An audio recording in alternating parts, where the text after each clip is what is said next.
Hello दोस्तों, नमस्ते, प्रणाम। कैसन बने रहुआ लोग। तो चलिए रहुआ सबनी के बीच में एगो हम बेटी विवाह गीत के लिए गए बनी। बहुत ही दर्दनाक बा।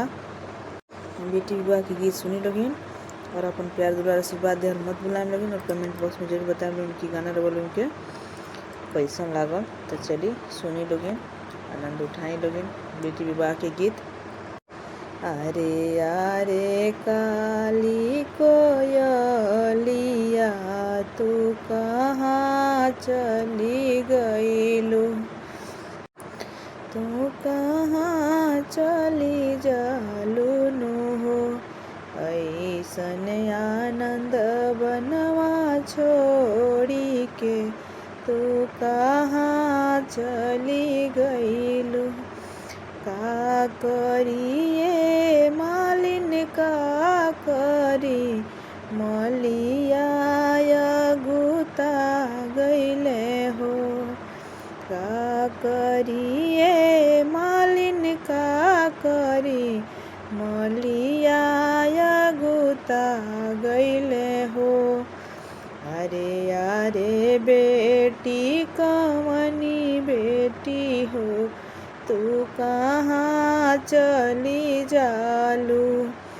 अरे अरे बेटी कवनी बेटी हो, तू कहाँ चली जालू नु हो। का करिए आमा का करी मोरे पापा जी गुता गईनी हो।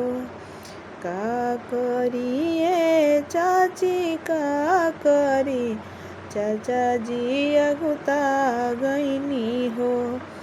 ऐसन आमा के गोदिया छोड़ी के हम दूर देश चली गईनी हो।